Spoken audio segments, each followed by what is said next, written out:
From the PEP Radio Newsroom, this is the daily news for January 6, 2026. These are the stories we are covering at this hour.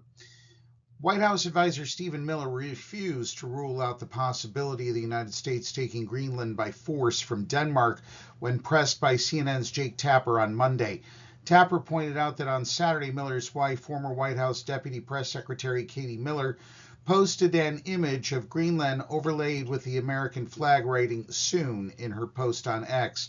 He then asked Miller at 3 times if U.S. military action in the territory was off the table, and Miller repeatedly avoided answering. What do you mean military action against Greenland? Greenland has a population of 30,000 people, Jake.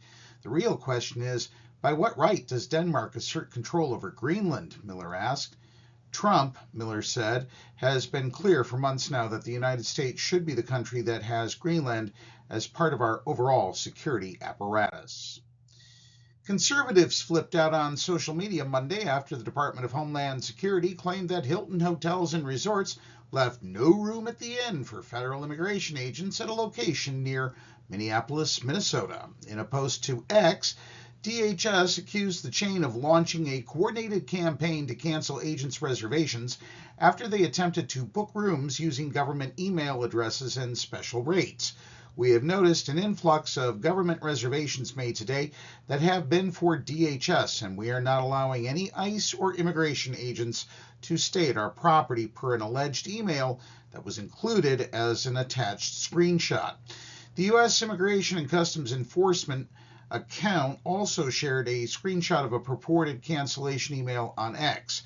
The posts were published as the Trump administration reportedly began to deploy thousands of agents to the Minneapolis-area.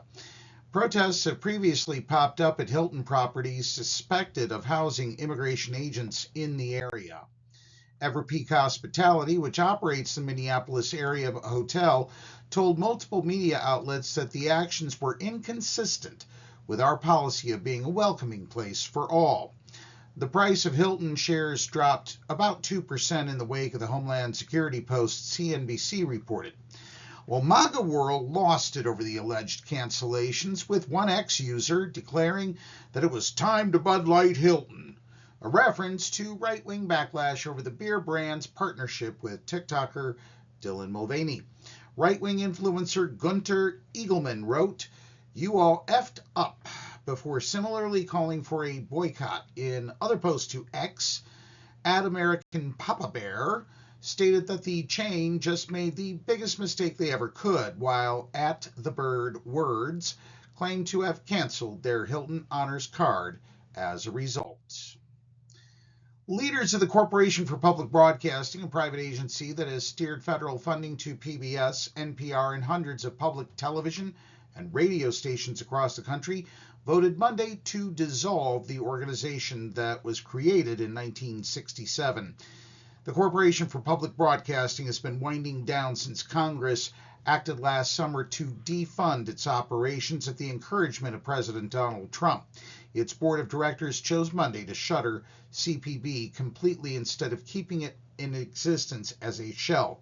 The Corporation for Public Broadcasting's final act would be to protect the integrity of the public media system and the democratic values by dissolving rather than allowing the organization to remain defunded and vulnerable to additional attacks, said Patricia Harrison, the organization's president and CEO.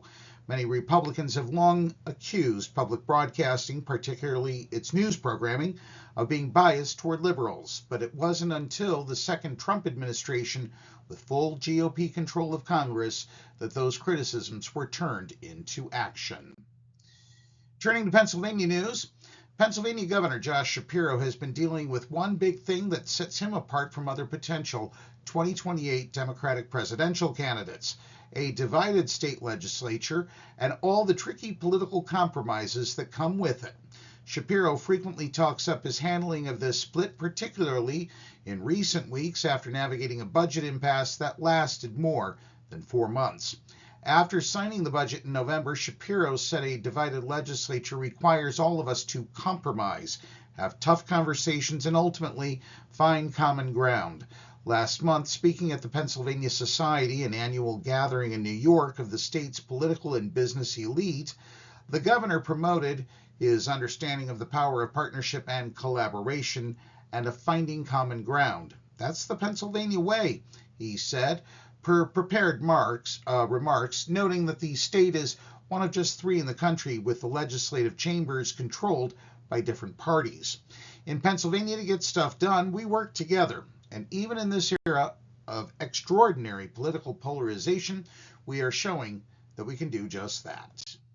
And that's the news for this hour. PEP Radio is available on the Live 365 app, the PEP Radio page at paequality.com, Roku, and Alexa. Up next, we have the Meadville area weather forecast here on PEP Radio.